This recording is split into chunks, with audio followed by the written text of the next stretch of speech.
about to hit the road. 3-day trip, couple days of camping. It's gonna be fun. I'm looking forward to it. Come along for the ride. It's gonna be absolutely epic. And we were off. A group of Bronco enthusiasts from all over the United States about to take on one epic adventure.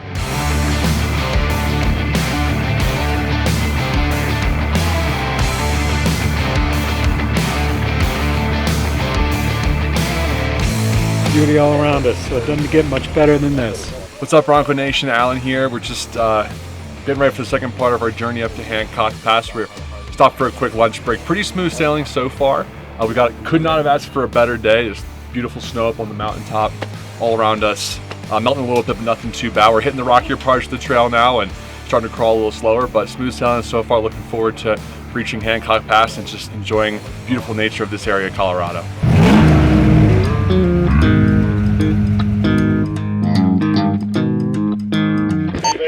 Starter fluid handy? I've got some, but it's way buried. Well, this is kind of typical on a Bronco run when you got a lot of old vehicles. Every once in a while you'll have one of them break down. It's not a Bronco trip unless you got a hoods up at some point.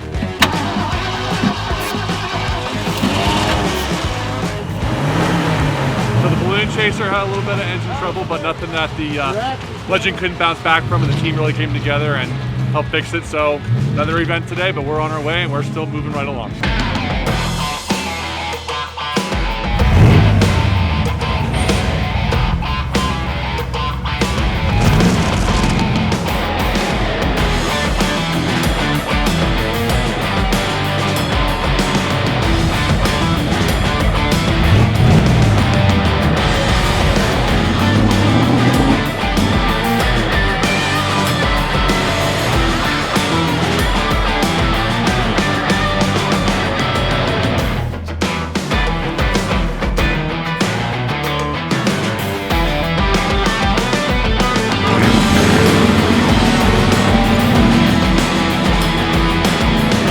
Legit.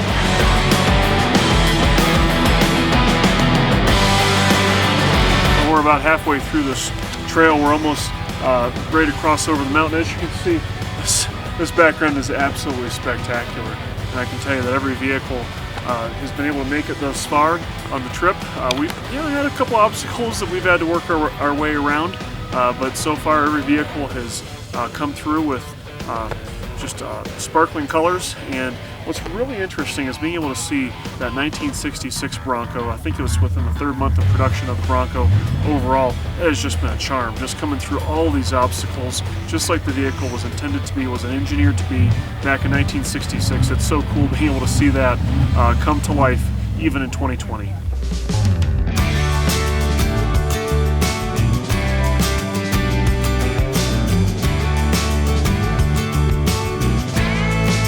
After a fairly easy day, we finally made it to the top of Hancock Pass, and the views were incredible, to say the least.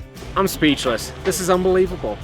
Never in a million years did I ever think that I'd be able to do this ever in my lifetime. So I'm so thrilled that I've gotten I'm so fortunate to have the chance to do this. I highly recommend it to anybody. It's a thrill. Here we are at the top of Hancock Pass. 12,140 feet. And the good news, guys, it's all downhill from here, as they say. After taking in all the beauty the elevation had to offer, we began our descent down into the unknown to hunt for a camping spot. Because we were losing daylight, we settled for a spot approximately 11,000 feet above sea level. For those of you who are like us and didn't know this little fact, the higher up you are in the mountains, the colder it gets at night. While some of the team knew this fact and were prepared, the rest of us learned the hard way. All right, guys, so there we have it. That is the end of day 1 of this gnarly trek that we're doing with Bronco Nation. My lips are chapped, I'm dirty, but we're here. We're gonna pitch a tent, camp for the night, and then just have a good time with the Bronco people. So stick around. I'm sure there's gonna be some gnarly stuff tomorrow. But yeah, I should probably get that tent put up before it gets dark. So peace.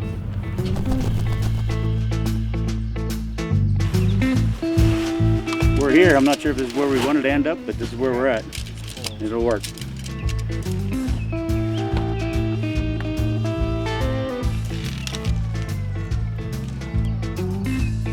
we are at the campsite on night 1. I can probably say that every single Bronco made it to this camp unharmed, and it still will be running tomorrow as well when we take off for day 2. So as you can see, we have a camp set up here. The views are incredible, and this has been such a fun day on day 1. I can't wait to get to day 2.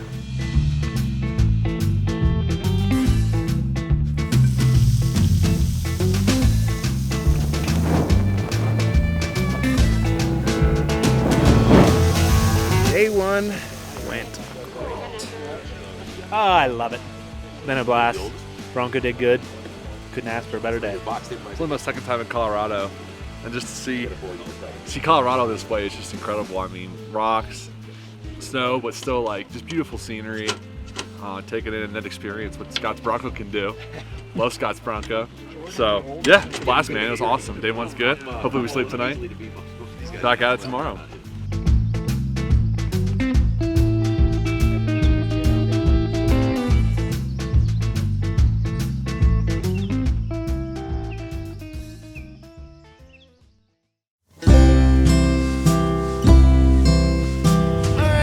So it is day 2 of the Colorado to Utah trek, and last night was it was cold to say the least. I didn't even have the right sleeping bag, but I guess you live and learn, right? So as far as I know, we're like 3 hours behind schedule, so we're gonna have to book out of here. It's about 7:30 right now, but it was fun. This is turning out to be a really fun trip. That's all I got to say because I'm freezing. But I'm gonna go hop in the vehicle. We're gonna take off here pretty quick, so stay tuned.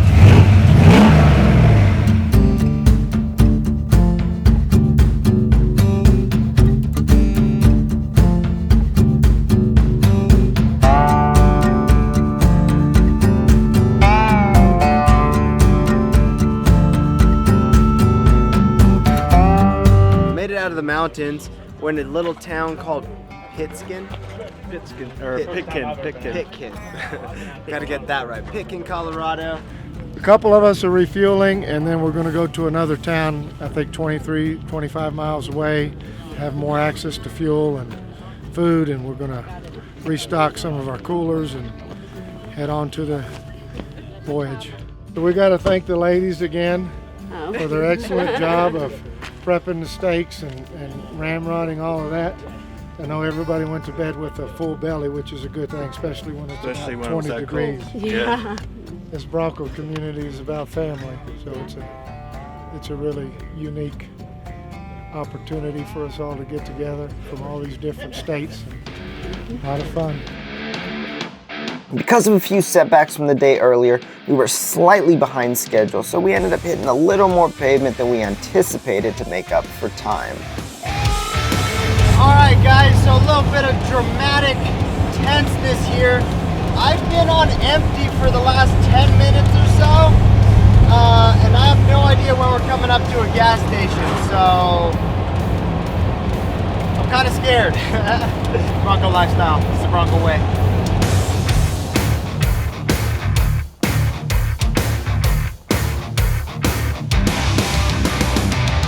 Holy frick. Okay, so we lost all the other Broncos, but we made it to the gas station.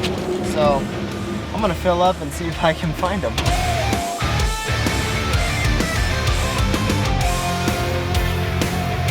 I'm not even lying, I prayed. I prayed a lot. I was like, God, help us to make it to a gas station. And here we are. After solving my amateur issue, we met back up with the crew and kept trucking. But in typical Bronco fashion, it wasn't long before we pulled over again. We knew it was going to run out, because the other day we had a problem with the switching valve, sucking air through it, so we bypassed the switching valve. So I'm hard plumbed into the auxiliary tank right now. I have a full main tank, but we just ran the auxiliary tank empty. I'm going to switch it back to the main, because I can't do with the valve on, you know, between your legs under the seat. So we'll just switch it over. After the simple fix, we hit the road again and we're on our way to Colorado's iconic Black Bear Pass when we ran into even more issues. Alright, so because we had so many problems, it looks like we're gonna ditch Black Bear And at this point, I still don't know what we're doing, even though we just talked for like 10 minutes. But Black Bear Pass is all about the views, and with the daylight running out, which is not going to have the experience that we would want. So instead, we're going to call it audible. We're going to do Ophir instead, a shorter but still equally as beautiful trail up here, which we're all looking forward to as well. And really, that's just what this kind of adventure is all about. You got to be flexible, you got to be smart, you got to be a team. Make sure everybody's getting where they need to get to, and not trying to rush ahead of anybody just to do what you might think you want to do. So we're going to go head to Ophir here now and have a great time, and we'll look forward to pushing to Moab tomorrow.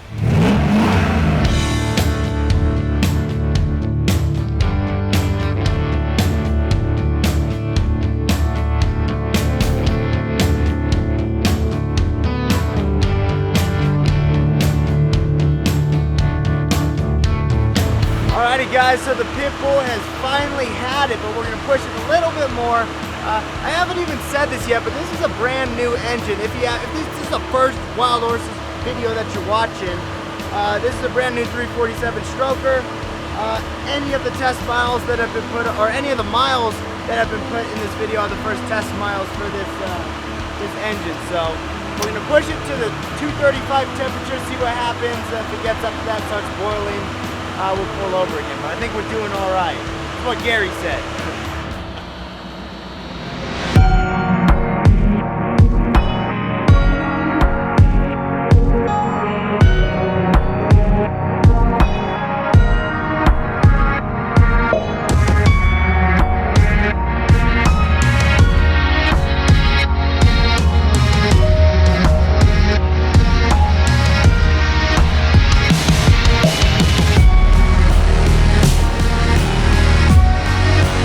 A freaking day, but we have finally made it. We spent about 2 hours searching for a camping spot, and boom, ran into this abandoned little park. Check this out, look, it comes complete with a porta potty, which are we gonna use? Probably at some point. I really don't know at what point we're gonna get into Moab. I don't even know if we're in Moab right now, not Moab, if we're in Utah. I don't know at what point we're gonna get into Utah, but we're close, we're tired, it's been a long day. We're having fun, and that's what matters. That's what we came out here to do. That and do a bunch of stuff for Bronco Nation, so. Anyways, the pit bull's holding up, all the Broncos are holding up. We did lose one person, Drew, which, I don't know. I don't know what's up with Drew, but we'll find him at some point, so. I'm gonna go to bed after I eat a hamburger. Our last stop is in Moab, which is tomorrow morning. We hope to be there probably within a few hours. We're about 50 miles or so away from Moab, just on the border of Colorado. So looking forward to that, and I can't wait to bring you the last day.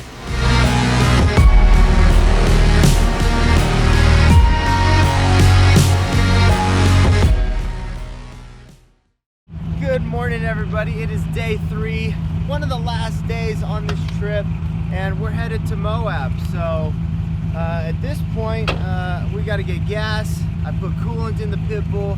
I think we're gonna do solid this round. So I think everybody's tired of smelling like BO and picking eye boogers out of their eyes, but it's been fun. Let's get going though. I think they're gonna leave without us.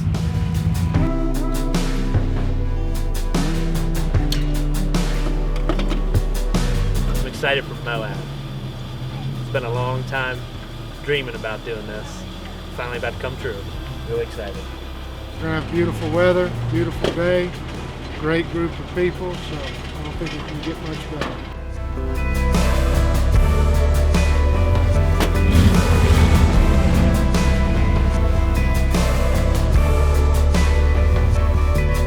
We are 20 feet away from one of the coolest states on the map.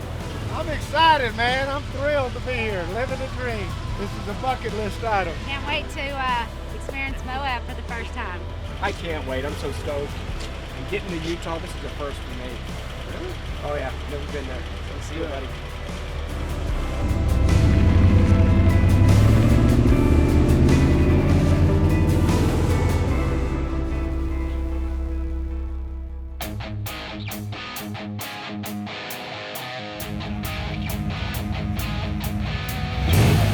Upon arriving in Moab, we decided to take on one of Utah's most iconic trails, Hell's Revenge.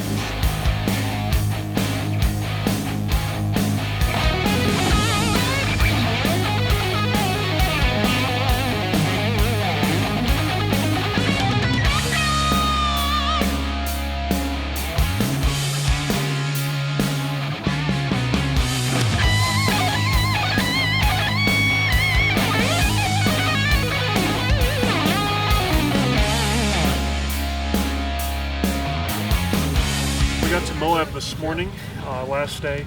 We're on Hell's Revenge right now, and as you can see behind me, we've had a little bit of mechanical issues here with the 79 Cruise Air from Montana Broncos. And you know what's really awesome about this community is the fact that there's half of the group that was further through Hell's Revenge, and they decided to come back and turn around in order to help out Jake with his vehicle. So that's something that is really awesome about these group of people. All right, so there we go. In the Bronco fashion, the Bronco way, we got Jake's 79 running again. We're about to hit the road. We got to cut the day a little bit short, so Hell's Revenge kind of bit us in the butt, but as long as we make it out of here, we'll be fine. It was still a good day, still a lot of fun. It's about time I actually got to help out on the trail and wrench, so I guess I'm doing some good here. So, but let's get into town. Let's shower for the first time in 3 days, brush our teeth, clean under our fingernails, and have a good old hamburger or pizza.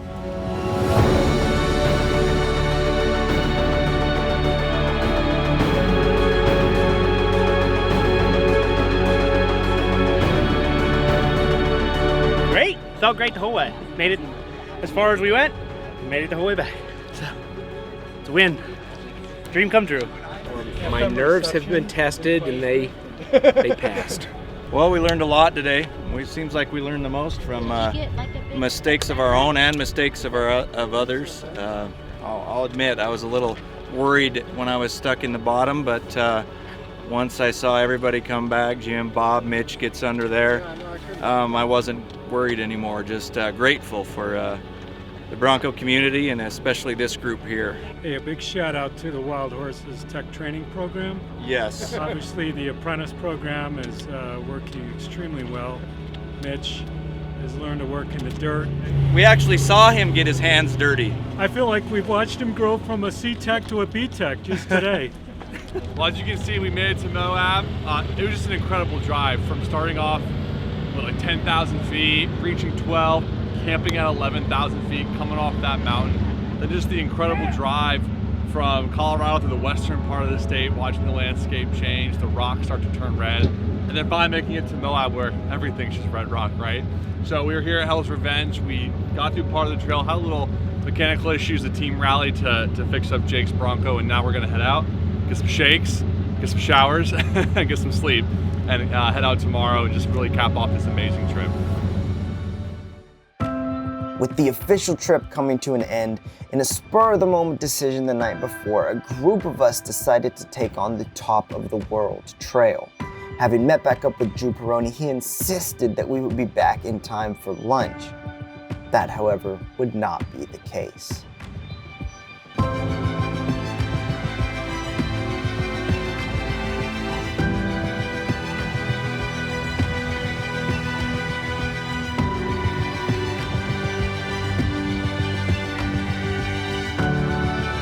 While we did get some of the most epic drone footage, with the fact that this was a bonus day, we put the majority of the cameras away. As fate would have it, the bonus day was the day when everything decided to break. I wish I could say that that day ended quite well.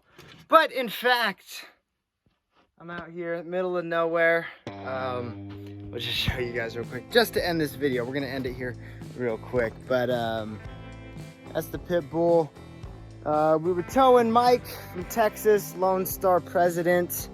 Had the same problem that we had in Arizona with the lower pulley cutting into the lower radiator hose. So I'm stranded here now. They took off, hauling Mike away, and they're supposed to come back for me. Hopefully they do. I wouldn't mind if they did. I wouldn't mind a nice shower and good warm meal. But yeah, that was it. So here's the deal, is the trip was awesome. It was so amazing. I could give shout outs to every single person that came here. It felt like a big old family. I had the time of my life. And I'm just happy that I got to go, that my brother got to go and Evan got to go, the video guy who's putting all this together. It was a fun time. I highly recommend that you guys do it because you know, it's just an experience. Seeing some of the stuff that you see, some of the views you see, you know, you see all the drone shots and stuff, and they're epic and they're tight, but there's nothing like seeing it in person.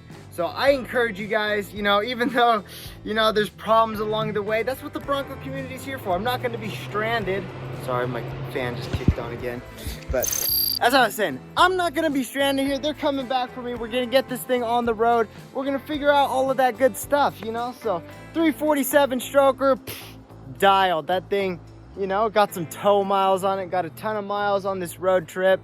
And so I couldn't be happier. So I'm gonna go take a nap in the front seat or something like that till they come back for me. And thank you guys so much for watching. Make sure you subscribe if you're not already, because we got all kinds of Bronco stuff coming down the tube, down the drain. We're gonna explain a lot of good stuff. I'm gonna keep rambling if I don't go right now. So peace.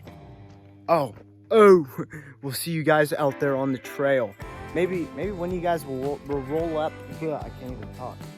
Maybe when you guys will roll up. Okay, I'm done. Peace.